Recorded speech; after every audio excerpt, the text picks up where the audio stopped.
दिले खेरक्या भी बहुत ही केर के साथ आपका डांस भी बहुत अच्छा चल रहा क्यूटी पाई सा है, ऐसा ऐसा है मेरा प्यारा सा, मुझे तुझसे प्यार है, तू क्रश अजय वो अजय अजय उड्डा पे भी क्रश है, मेरे दिले खेरक्या पे तो प्यार है मुझे। है। अभी तक दिलेर भाई कुंवार है, फिर रिश्ता लेके आ जाएंगे।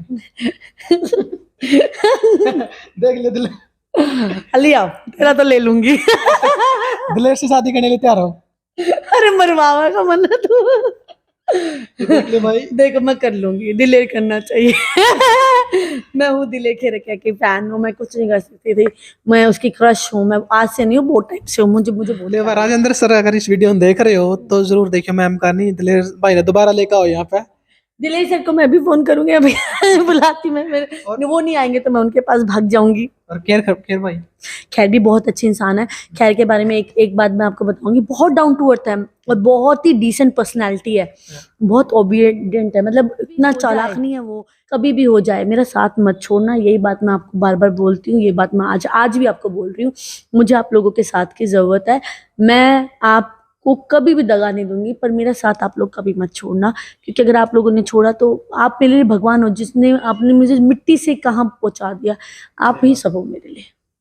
देखो मैम के ऊपर बहुत सी कंट्रोवर्सी हुई है, अगर आपने वो इंटरव्यू देखना है तो इस इंटरव्यू के बाद वो इंटरव्यू अपलोड करे जाओगा कि के मैम को ऊपर सवाल उठने लग रहे हैं, कि इल्जाम लगने लग रहे हैं और किसने लगाए हैं।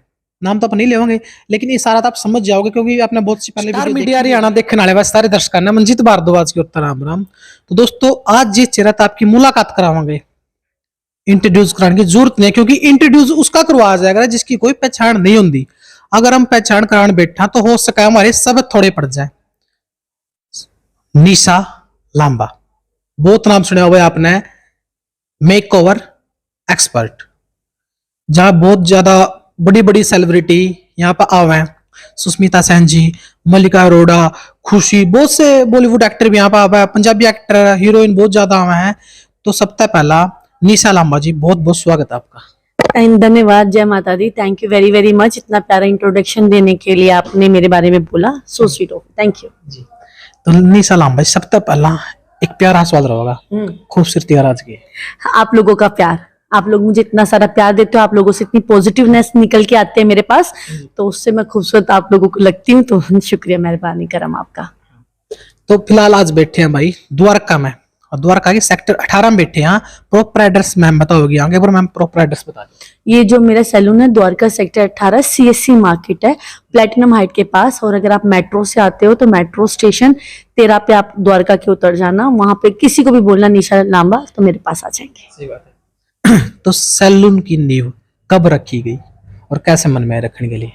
सैलून की नींव मेरी माँ ने रखी थी, मेरी मम्मी का पार्लर है और मेरी मम्मी पापा ने ही मेरे को इधर स्टैंड किया है। मेरी मम्मी ने मेहनत की थी, 25 साल से मेरी मम्मी इस फील्ड में है, काम कर रही है, और मैंने उनको ज्वाइन किया, तो मेरी माँ ने रखा था। तो खुद कैसे मन में आया कि मुझे मेकओवर बनना है और एक एक्सपर्ट मेकओवर बनना है? मेरे को एक्चुअली क्या हुआ था, 12th होने के बाद मेरी मम्मी ने बोला चलो तुमको कोर्स कराती हूँ। मेरा मन नहीं था, मैं डॉक्टर बनना चाहती थी, मेरा मन नहीं था, मैं पढ़ाई में अच्छी बच्ची थी, ऐसी नहीं हूँ, हाँ कि वैसा अच्छी बच्ची थी। तो मेरी मम्मी बोली नहीं आप एक बार ये काम सीखो, अगर आपको अच्छा लगेगा तो आप कंटिन्यू करना, नहीं अच्छा लगेगा तो छोड़ देना। हफ्ता 10 दिन तो मुझे थोड़ा सा ऐसा लगा कि मैं क्यों सीख रही हूँ, पर 10 दिन के बाद मैंने सोचा शायद यही जिंदगी मुझे बहुत प्यारी लगी, और मुझे उस काम में उस दिन के बाद से इतना मजा आया, और आज तक मैं मजे ही ले रही हूँ। तो ऐसे है। सबसे ज्यादा प्यार मिला किसका घर में, मम्मी का, पापा का, भाई बहन? मेरी माँ का मुझे सबसे ज्यादा प्यार मिला, मेरे बाप का मुझे सबसे बड़ा आसरा मिला, तो मेरे माँ बाप का मेरे को प्यार और आसरा मिला। फैमिली में कुल कितने मेंबर है? मेरी फैमिली में मेरी 2 बेटी हैं और मेरी मम्मी पापा है। तो कब आपका मन में लगी थी कि मेकओवर लाइन में आना है, और इतनी अच्छी और इतना बड़ा आपने सैलून खोल रखा द्वारका के अंदर, कैसे लगा? मेरी मम्मी ने जब मुझे ट्रेनिंग करवाया उस टाइम पे, मतलब मैं जब सीख रही थी तो सीखते सीखते मेरा मन इसी में बस गया था और मुझे अपने काम से बहुत ज्यादा प्यार हो गया था। तो उसी टाइम मैंने सोच लिया था कि मुझे कुछ बनना है, मुझे अच्छा लगा ये काम, मुझे एक्चुअली ये काम करके मजा आने लग गया था और मुझे अच्छा लगता था, प्रेशर नहीं लगता था कि मैं कुछ काम कर रही हूँ। तो तभी मैंने सोचा था कि मुझे इसी लाइन में बनना, और द्वारका में मेरी माँ ने नींव रखी है तो उसी को हम लोग वर्कआउट कर रहे हैं, यहीं पे हम रहते हैं, यहीं पे हम बड़े हुए हैं, तो यहीं पे हम काम कर रहे हैं, रोजी रोटी है। कौन सी सन में रख रही है? मैं शायद 8th क्लास में थी, अब मुझे ना पता, मैं ना बता रही, उम्र पता कर लेंगे मेरी। क्योंकि दर्शक भी कई बार जान के इच्छुक हुए हैं कि मैम की उम्र कितनी होगी। 16, 16 मैं ना बता रही आ गया। मेरी बड़ी बेटी 15 साल की है, पर मैं 16 की हूँ, समझ में आई? देख लो भाई, खुद गैस कर लियो भाई कितनी उम्र है उसका है मैम की। तो ये वही जगह है जहाँ आपकी मम्मी ने शुरुआत कर दी या फिर कहीं और था आपका सैलून? मेरी मम्मी ने द्वारका सेक्टर 6 की मार्केट में उन्होंने पूरा पहला हमारा सेटअप था, वहाँ उन्होंने सेटअप किया, फिर मम्मी पापा ने उसको वर्कआउट किया। अब सेक्टर 6 में मेरा भैया भाभी वर्कआउट करते हैं और मेरी एक ब्रांच सेक्टर 18 में और एक 4 में है, तो द्वारका में है। मैं यहाँ काम करती हूँ मेरे पापा और माँ के आशीष के साथ। जैसे कि आपने बताया कि आप शुरुआती टाइम में डॉक्टर बनना चाहती थी, तो मेक और बन गए। हाँ, तो आपका सपना क्या था शुरुआती टाइम में? डॉक्टर का तो आपने बता दिया, डॉक्टर से अलग कुछ सोचा था कि मैं कुछ सिंगिंग, एक्टिंग, डांसिंग, मॉडलिंग इस लाइन में जाऊंगी? नहीं, मैंने ऐसा कभी भी नहीं सोचा कि मैं मॉडल बनूंगी, क्योंकि मुझे नहीं लगता कि मैं मॉडल बनने लायक हूँ। ना ही मैंने सिंगिंग का सोचा था। ये तो मुझे बाद में जो हम गाना सुन के मैंने अपने आप को हीलिंग किया। हर बंदे का अपना हीलिंग कैपेसिटी होता है, तो मुझे म्यूजिक से अपने आप को मैंने हील किया और अपने आप से प्यार करना शुरू किया। तो वहां से मुझे म्यूजिक की तरफ या फिर गाने की तरफ या डांस की तरफ मजा आने लगा। बट ऐसा सच मैंने कभी भी ये नहीं सोचा कि मैं एक्टर बनूंगी या वो बनूंगी। हाँ, मैं जिंदगी में एक सपना जरूर लिया कि मैं ये ऐसा कोई काम करूंगी जिससे मेरे माँ बाप को गर्व हो कि ये हमारी बेटी है, ये बात। तो देखो भाई, दर्शकों से स्पेशल अपील करना चाहूंगा, कमेंट करके बता दियो मैडम मॉडल बन सके, ठीक है? नहीं बन सके शुरुआती टाइम में मैम ने बताया कि मैं नहीं बन सकती। देखो मैंने बेरा मैं मोटी हूँ मोटी हूँ, पर हाँ आजकल तो, उस टाइम पर तो मोटे लोगों के प्लस साइज मॉडल नहीं होती थी, अब तो होने लग गया, क्योंकि अब लोगों की थिंकिंग बड़ी हो गई है, वो पढ़ लिखे बहुत वाइड सोचते हैं। उस टाइम पे नहीं सोचते थे, ना मैंने कभी सोचा। हाँ, मैं एक्सप्रेसिव हूँ, ये सच है, मुझे अपनी बात एक्सप्रेस करना अच्छा लगता है, चाहे वो मैं प्यार से करूँ, गुस्से से करूँ, एक्ट से करूँ, आप लोग रील में मुझे देखते ही होगे, या डांस से करूँ। मैं अपने अंदर कुछ नहीं रखती। अगर मैंने कुछ अपने अंदर रखा तो मुझे रात को नींद नहीं आती, तो मैं सब निकाल देती हूँ। तो मैम आपके सैलून में बहुत बड़ी बड़ी हस्तियां हैं, बॉलीवुड तक भी आया, पंजाब तक भी आया, खुशी जी आई है, मल्लिका अरोड़ा खान भी आई है, सुष्मिता सेन भी आई है, और बहुत बड़े बड़े एक्टर्स और एक्ट्रेस आए हैं, ठीक है? तो कैसा फील हुआ जब जिसको हम बचपन में टीवी में देखे करते और आज अपने में बिल्कुल आमने सामने बैठे हुए? देखो, ये तो एक बहुत बड़ा सम्मान होता है। ये लोग आ जाते हैं मेरे पास और आके इन्होंने अपना काम भी करवाया, इनसे मैंने अवार्ड भी लिया, सम्मान लगता है, क्यों नहीं लगता है? मुझे बहुत अच्छा लगता है ये आते हैं। पर उसके साथ एक और बात बताऊंगी भाई, जो फॉलोवर मुझे देखते हैं ना, वो लोग आते हैं तो मुझे और अच्छा लगता है, झूठ नहीं बोल रही हूँ। वो लोग जो उठ के आते हैं ना अपने घर से मेरे लिए, सामने से भी आए, जैसे तू भी आया भाई, तो मेरे लिए ये सम्मान की बात है और मुझे बहुत अच्छा लगता है। तो जो मेरे को जिन लोगों ने मुझे बनाया, वो लोग मेरे पास आते हैं, तो उससे लगता है कि मैंने जीवन में कुछ कमाया। तो हीरो हीरोइनें बहुत अच्छे लगते हैं मुझे, वो बहुत अच्छे इंसान है, जैसे खुशी है, ये लोग बहुत अच्छे इंसान है, बहुत डाउन टू अर्थ भी हैं भाई। पर मेरा दिल, मेरी आत्मा, मेरी ऑडियंस में जो मेरे को प्यार करती है, मुझे अपना मानते, उनमें बसी हुई है, तो वो लोग मेरे पास आते तो और अच्छा लगता भाई। एक उड़ती उड़ती खबर पता चली है और बहुतों ने पता भी हो गया इस बात का, जब आपके टिकटॉक पे 1 मिलियन प्लस व्यू क्या नाम है फॉलोवर होने वाले थे, तो उसे टाइम बैन कर दिया, झटका ही चला गया भाई। मैंने तो, आपने बेरा है इस बात का? ये टिकटॉक पर मेरे 1 मिलियन होने वाले थे, मेरे 1.1 मिलियन फॉलोवर थे टिकटॉक पे। और मैं कति देसी हूँ, मैंने ना एडिटिंग बेरा, ये तो थोड़ी बहुत एडिटिंग सीखी मैंने, कुछ नहीं पता, मुझे कोई साथ देने वाला नहीं था। मैं एक हाइपर डिप्रेशन में थी, जिससे से मुझे वहां पे बैठे हुए लोगों ने मुझे निकाला था। तो मैं तो वहां जिंदगी जी रही थी, तो वो जिंदगी जब मैं जी रही थी, मुझे कोई फेमस होने का शौक नहीं था, मैं जिंदगी जी रही थी, खुश हो रही थी और अपने आप को मैं इम्प्रूव कर रही थी। तो जब भाई टिकटॉक बहुत बार खबर आई बैन होगा बैन होगा, जब सच्ची में बैन हुआ, मैंने तो उसको शेयर आया समझा झूठी है, और रात में बेटा ये बैन हो रहा है, मुझे तो कुछ समझ में नहीं आया और कुछ नहीं समझ में आया। अगले दिन देखा टिकटॉक बंद हो गया। मैं तो रात में रिक्वेस्ट किया, भाई इंस्टाग्राम पे आ जाओ, मुझे तो पता नहीं था, लोग तो बड़े स्मार्ट थे, 15 दिन पहले से शिफ्ट कर रहे थे, मैं इतनी स्मार्ट हूँ नहीं, क्योंकि मैंने कहा ना, मैं फॉलोवर के चक्कर, ऐसा नहीं मेरे माइंड में था, मैं तो एक परिवार, मैं सोच रही थी, जिंदगी जी रही थी। तो मैंने टिकटॉक जब बंद हुआ, तो मैं कहती हूँ 3-4 दिन तो यही पार्लर के नीचे गाड़ी बंद करके, मैं तो एक दिन इतना रोई कि अब मैं ये वीडियो को कर बनाऊं, मुझे फोटो नहीं खींचना आता, मुझे वीडियो नहीं बनानी आती, मैं क्या करूं, मुझे नहीं आता, मेरे पास कोई रास्ता नहीं है। और मैं आधा पौना घंटा गाड़ी में इतना रोई, बहुत ज्यादा रोई। बट उसके बाद ना मैंने सोचा ये लोग मुझे यहाँ पे क्यों फॉलो करेंगे, इंस्टाग्राम पे क्यों फॉलो करेंगे, वो मुझे क्यों करेंगे, मैं ऐसी क्या है मेरे अंदर, मुझे ऐसा कुछ नहीं लगता है मेरे अंदर कुछ है।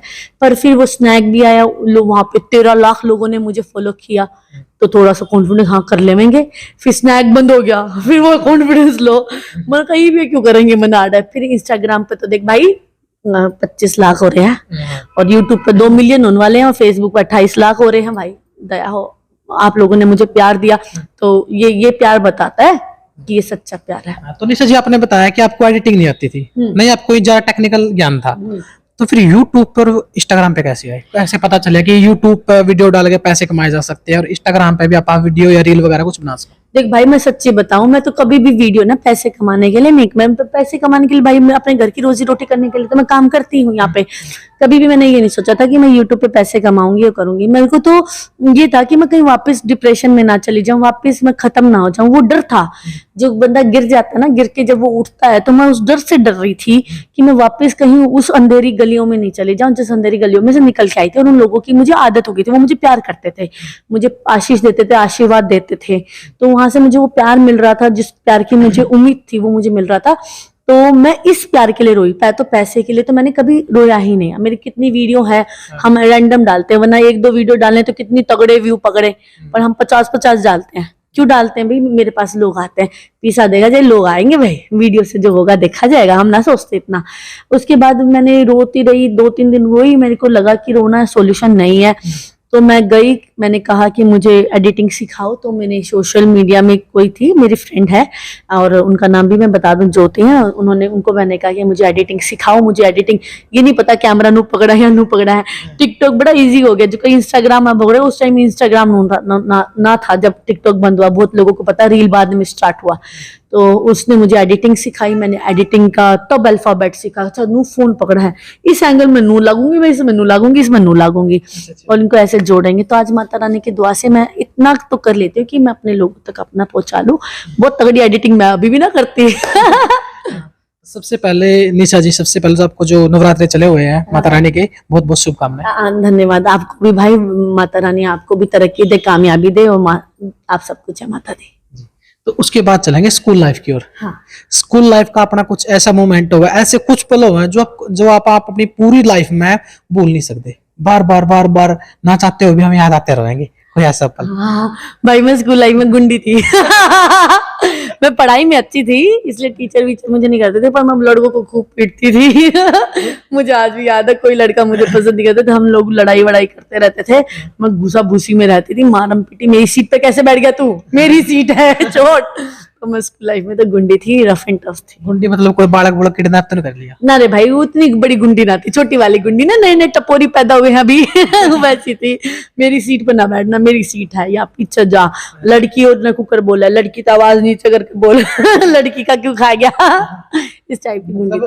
नारी शक्ति बिल्कुल स्पोर्ट में थी। मैं तो आज भी भाई, तो लोग मैंने क्या है, लड़के लोग, कई लोग भाई लोग मैंने बोला है कि नहीं तुम तो लड़कियों के लिए बोलती हो, तो आज भी मैं ये कह दूं कि थोड़ी बहुत तो बायस में हूँ, कि मैं हाँ लड़कियों का एक लेवल फेवर लेके चलती हूँ, क्योंकि भाई मुझे ऐसा लगता है मैं खुद औरत हूँ, मैं औरत को नहीं समझ पाऊँ तो काहे की औरत हूँ, है ना। पर मैंने ये देखा भाई लोग भी बहुत सपोर्टिव होते हैं, तो ऐसे ही नहीं है कि बिल्कुल ही बायस हूँ। भाई लोग भी बहुत सपोर्ट करते हैं, तो बहुत ही अच्छा लगा। मैंने उम्दा आदमियों से मिली हूँ जो औरत की इज्जत भी करते हैं, सपोर्ट भी करते हैं, उनको सही गलत का भी पता है। तो वो फिर मैंने लास्ट में यही सीखा है। अब तो मैं मैच्योर हो गई, 36 की हो गई, अब मैं पता चल गया। तो अब 36 साल की होने के बाद मैंने ये सीखा है, आदमी औरत में भी अच्छे आदमी भी होते हैं, अच्छी औरतें भी, तो कुछ कुछ परसेंटेज गंदे होते हैं, तो उनको साइड करो, चाहे वो औरत हो चाहे वो आदमी हो, अच्छे अच्छे लोगों के साथ। कई कमेंट तो ऐसे आ रहे हैं कि मैम 65 साल की हो रही है। 65 की? अरे भाई तू पास आकर तो देख, पार्लर में कुछ काम तो करा कर देख। मैं तो अभी भी 16 की बोलूं, पर 36 की हूं मैं। बट कोई बात ना, तेरी आंख कमजोर होगी, चश्मा लगा ले। तो स्कूल टाइम की बात चल रही थी, उसके बाद कॉलेज में गए हो? हाँ मैं कॉलेज में गई हूँ, मैंने बीकॉम पास की है, और DU यूनिवर्सिटी से मैंने पास किया है पूरा बीकॉम वगैरह, तो गई हूँ। तो कॉलेज टाइम में किसी न किसी का कोई ना कोई क्रश हुआ है, उसके बारे में शेयर करना चाहोगे? तो भाई देख, मैं तो नू था, सुबह जाती थी कॉलेज में, लड़कियों का कॉलेज। सुबह गई कॉलेज में पूरा दिन पढ़ कर 3-4 बजे से आकर पार्लर में बैठ कर मम्मी के साथ काम करवाती थी। मैंने बताया 12th के बाद मैंने 12th सीखा, तो जब 12th के पेपर गए तो उस ड्यूरेशन में मैंने सीखा। फिर वहां पे मैं कॉलेज में पढ़ती थी सुबह और शाम के बाद मैं करती थी काम। तो मेरा ऐसा कोई क्रश नहीं था, और लड़कियों पे के क्रश करूं मैं? है न, लड़के आजकल जो चला भाई, मैंने सब अपनी माता रानी सब सही है, बट मेरा कोई क्रश नहीं था। अच्छा। तो बात उसके बाद शादी पे आते हैं। हाँ। शादी लव थी या अरेंज थी? जी मैंने लव मैरिज किया था। अब कहोगे क्रश को करवा। फिर क्रश आया कहाँ से?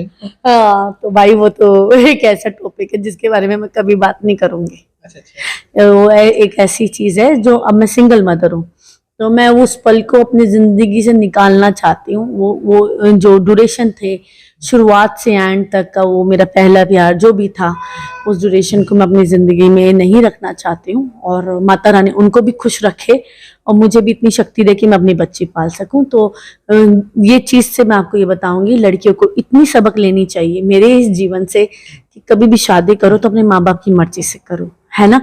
माँ बाप का दिल दुखा के कभी भी शादी मत करो, क्योंकि वक्त का नहीं पता होता है कि वक्त कब अच्छा हो जाए कब बुरा हो जाए। तो जब माँ बाप हमेशा साथ रहेंगे, जब तुम माँ बाप का दिल तोड़ के शादी करोगे तो वो शादी कभी कामयाब नहीं होगी। सही बात है। देखो भाई, कुछ न कुछ आपने मोटिवेशन मिली होगी मैम की इस बात पे। तो मैम बहुत से लोग कंफ्यूज हुए हैं कि मैम की बोलने में थोड़ा थोड़ा हल्का टच हरियाणवी सुनना मिलने लग रहा है बीच में। तो आपका जन्म स्थान कौन सा है और शहर कौन सा लगा आपका? देखो वैसे तो हल्का हल्का ना घना बोलूं मैं, पर तेरे बरगद तगड़ा ना बोलती। मैं नजरगढ़ में, दिल्ली में पैदा हुई हूँ, नजरगढ़ में। पर मेरे जो मम्मी पापा जहाँ पैदा हुए, मैं दादा नाना नानी जहाँ से हैं वो हरियाणा से हैं। हम लोग हरियाणा में गोहाना उल्हाना से हैं, हम लोग जींद और उल्हाना से। तो दोनों के बीच से हो। कुछ ऐसी तिकड़मबाजी जो अपनी जिंदगी की बोल नहीं पाती हो? अपना ब्याह ही ना भूल पा रही मैं। तिगड़म बाजी और तो मना कुछ की को नहीं है। घर तो पार्लर तो घर, पढ़ाई पार्लर घर, जूसी और फिर जिम, और कुछ नहीं है। एक वीडियो देखी थी आपकी, उसमें ये सुनने मिला था कि भाइयों में तो गोलगप्पे पट जाए करती। गोलगप्पे में पट जाया करती मैं हाँ तो नू थोड़ी है कि गोलगप्पे में मैंने कोई लोंडा आकर पटा ले हुआ है। मैंने खुश कर सकते हो आप मुझे, अगर जैसे मैं मेरे को खुश करने के लिए आपको बहुत कुछ नहीं करने का, ये करो वो करो।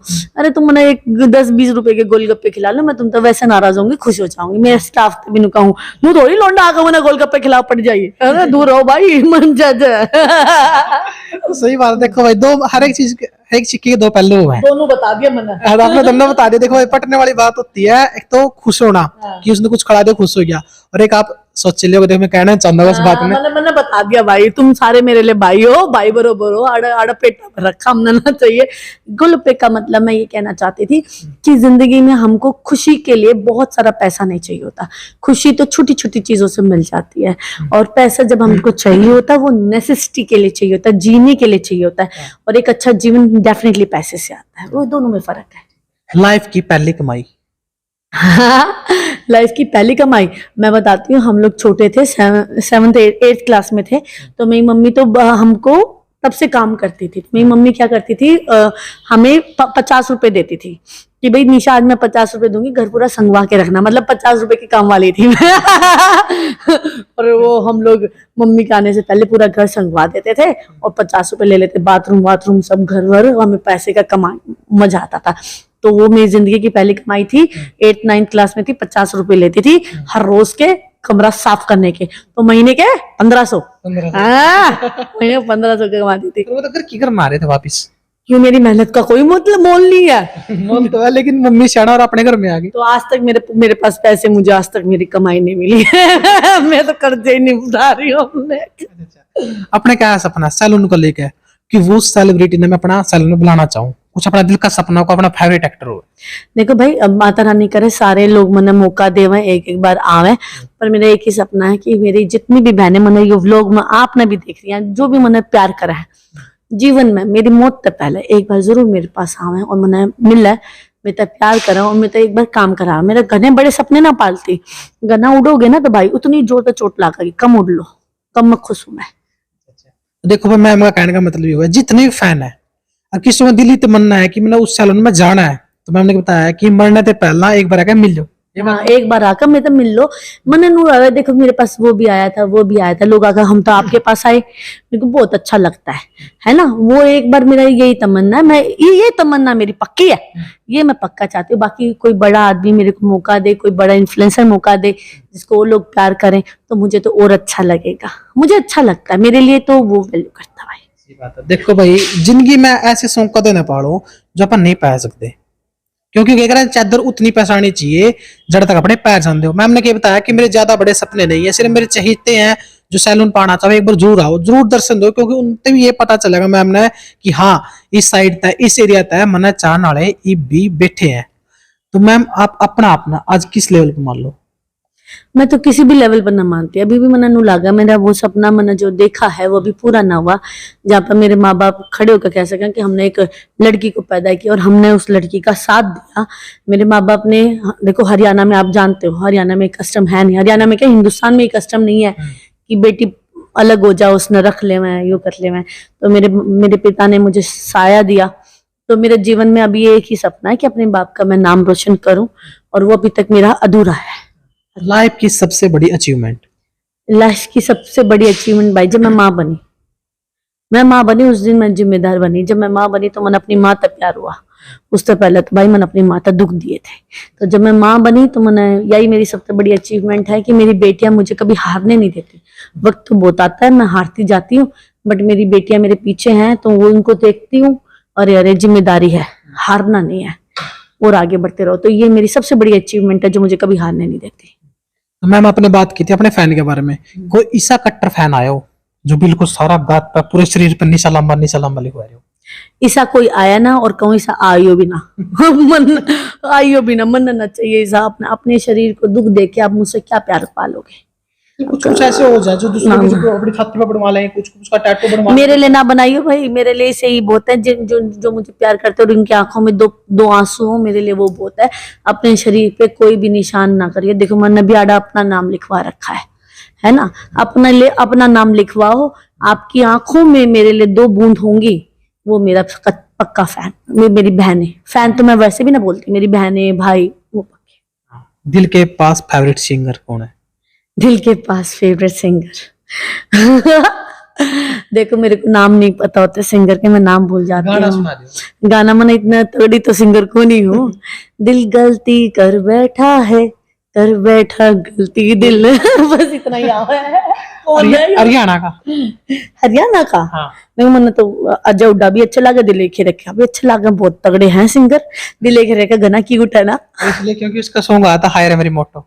हाय रे मेरी मोटो। नहीं वो आदमी भी बहुत अच्छा है, डाउन टू अर्थ है। अजय हुड्डा भी बहुत डाउन टू अर्थ आदमी है, बहुत ही अच्छे इंसान है, जेंटलमैन है, बहुत ग्रेसफुल इंसान है। और दिल के रखा भी बहुत ही केर के साथ आपका डांस भी बहुत अच्छा था। टूटी पाइसा है, ऐसा ऐसा है मेरा प्यारा सा, मुझे तुझसे प्यार है। तू क्रश अजय हुड्डा पे भी क्रश है, मेरी दिल के रखा पे तो प्यार है मुझे। अभी तक दिलेर भाई कुंवारे हैं, फिर रिश्ता लेके आ जाएंगे। देख ले दिलेर। लिया तेरा तो ले लूंगी। दिलेर से शादी करने के लिए तैयार हो? अरे मरवावा का मन है तू। देख ले भाई, देख मैं कर लूंगी, दिलेर करना चाहिए। मैं हूँ दिलेर के रखा की फैन हूँ, मैं कुछ नहीं कर सकती थी, मैं उसकी क्रश हूँ। मैं आज से नहीं हूँ, बहुत टाइम से हूँ। मुझे बहुत प्यारा लगता है वो घुंघराले बाल। उन्होंने मुझे कहा निशा मेरे बाल स्ट्रेट कर दो, मेरे पास जब आए थे। मैंने कहा नहीं, इसी में तो मुझे क्रश है। तो आप तो बहुत छोटा है।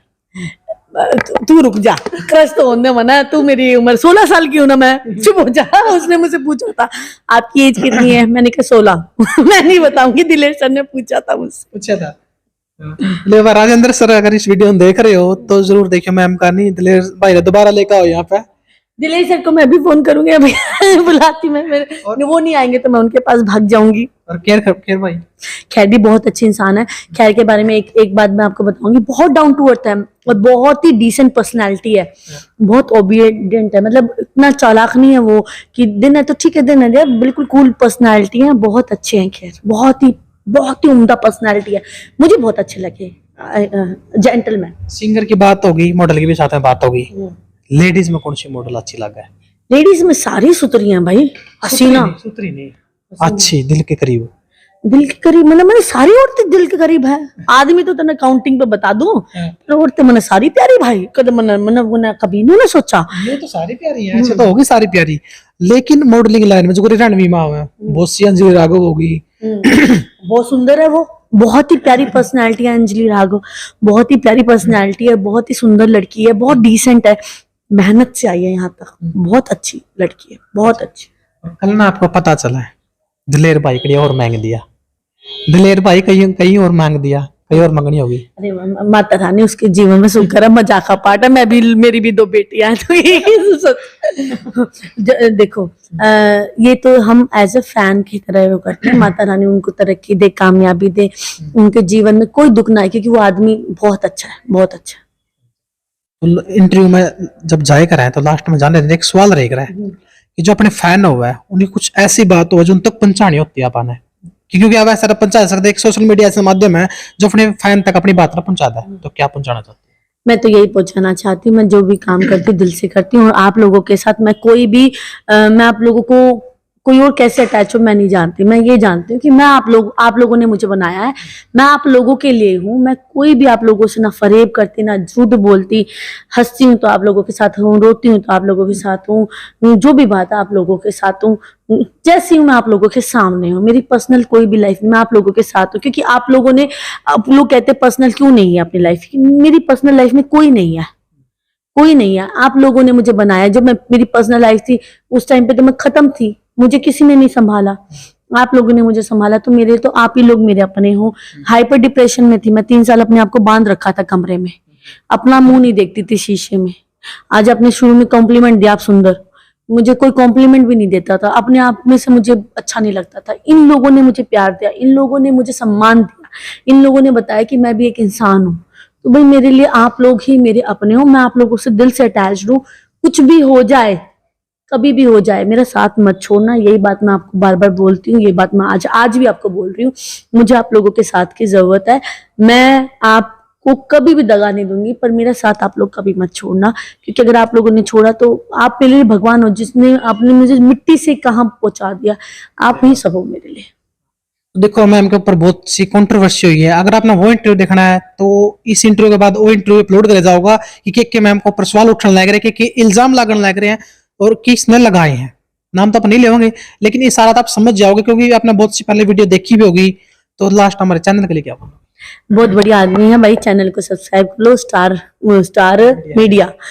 मीडिया हरियाणा को सब्सक्राइब कर लो, मुझे बहुत अच्छा लगा, ये आदमी बहुत क्यूट है, क्लीन है, डाउन टू अर्थ है, और चैनल ने सब्सक्राइब कर लो, बिल्कुल डिसेंट है, सीधा सटक सवाल सटक जवाब। तो इंटरव्यू कैसा लगा कमेंट करके जरूर बता दियो, कौन सा पार्ट अच्छा लग गया और किस पार्ट था आपने एक मोटिवेशन मिला जरूर लिख देगा, दिले खेरके ने ये टाइम मारी है ताकि उस तक ये इंटरव्यू पहुंच जाए, तो मैं भेज देंगे जी भाई अपना गल बात नहीं। हाँ तो भाई देखते रहिए स्टार मीडिया हरियाणा, जय हिंद जय हरियाणा।